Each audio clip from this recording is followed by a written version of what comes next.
E aí galera, beleza? Estamos aqui para falar do episódio 2 de Boku no Hero Vigilante, mas vamos falar mais dele depois da abertura.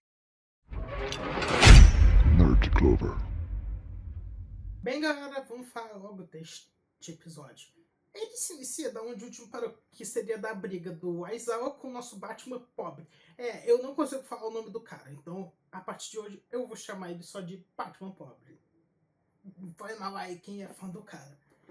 Mas eles seguem lutando com uma animação até que legal. Esse episódio eu não vi nenhum frame que ele estaria em baixa qualidade. Então parece que ele vai manter a mesma qualidade que ele tinha na primeira.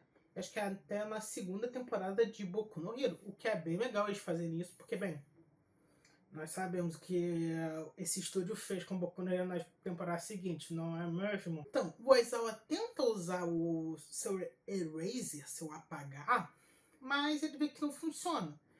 Porque, como eu já disse, o nosso Batman pobre aqui não tem individualidade. Então não tem que apagar o cara só mesmo muito resistente.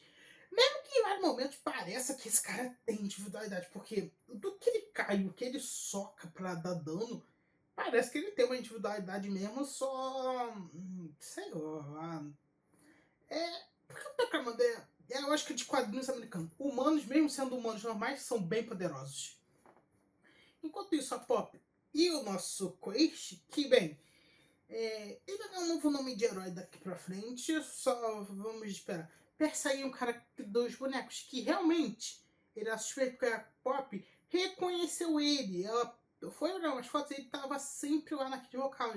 Enquanto eles estão fugindo, chegam lá aqueles três marginais que estavam atrás do Koichi, eles têm que fugir. E quando o Aizawa, na verdade, a luta volta pro Aizawa e pro Batman pobre. Só que o Aizawa vê, como ele não tem individualidade, ele não fez nada errado. Ele não usou individualidade. Legalmente o Aizawa não tá de serviço, então ele deixa ali o cara passar. Só que eles escutam os gritos.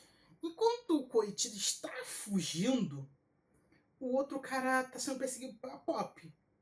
E quando o Koichi estava para ser acabado, o nosso Batman pobre chega e o Aizawa também cuida deles, enquanto eles vão focar no cara lá. Que sim, eu tô com uma droga que fez a individualidade dele turbinar e ele ficou gigante com mais uns braços, mas parece que a inteligência dele foi reduzida. Se você pensar bem, parece que dá isso a entender. E ele capturou a Pop. E bem, não tinha muito o que fazer, até que o nosso Batman pobre deu uma joelhada, uma voadora na cara dele e fez o cara largar a Pop. Só que ela tá caindo do ar, ela não tem apoio pra pular. Então o que o Quace faz? Ele desliza pela parede. Isso é uma coisa interessante.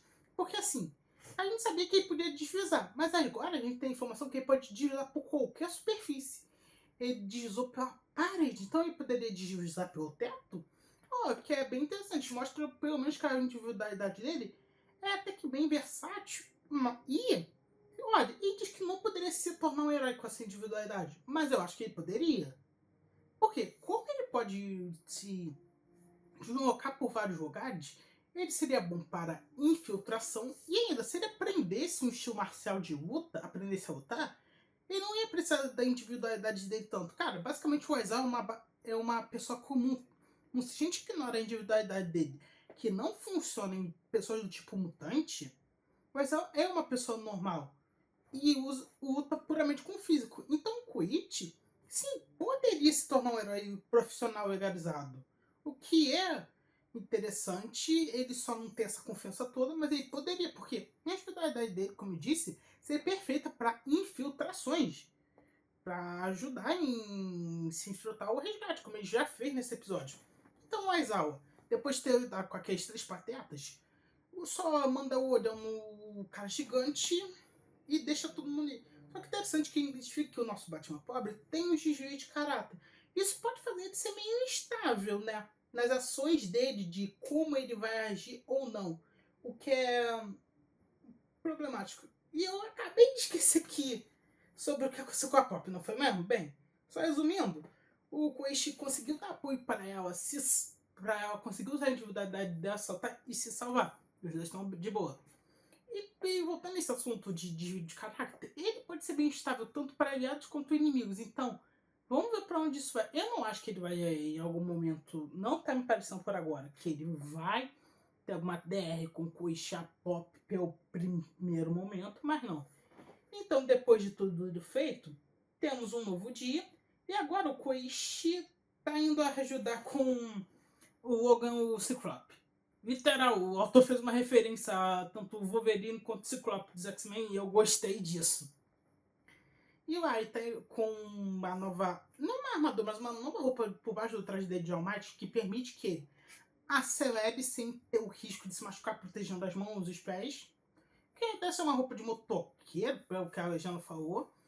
E tá com o novo nome de Crawler. Crawler.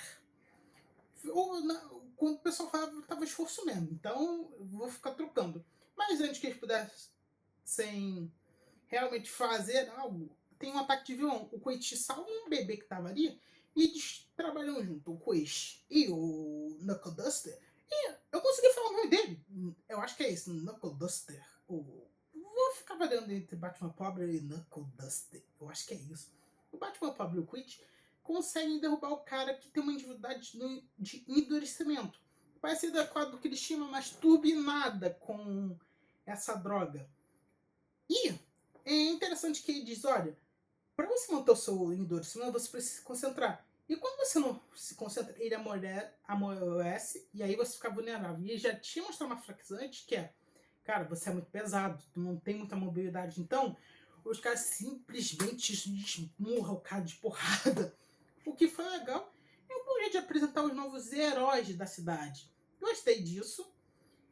E ele sai de onde que a polícia chega. E nós vemos o detetive Tsukaushi, que está ali para investigar. Ele sabe da droga Trigger. Então ele possa vir a se tornar um aliado ou um antagonista para os nossos vigilantes locais. Já que ele diz, olha, não importa se fez o bem ou não, ainda temos leis que devem ser seguidas. Ele vai ir atrás deles, já que, cara, eles estão atuando sem licença, então isso é bem problemático pro Tsukaushi no momento. Vamos esperar para ver o que vai ter no terceiro episódio. Bem, esse foi o vídeo, espero que tenham gostado. Até, boss!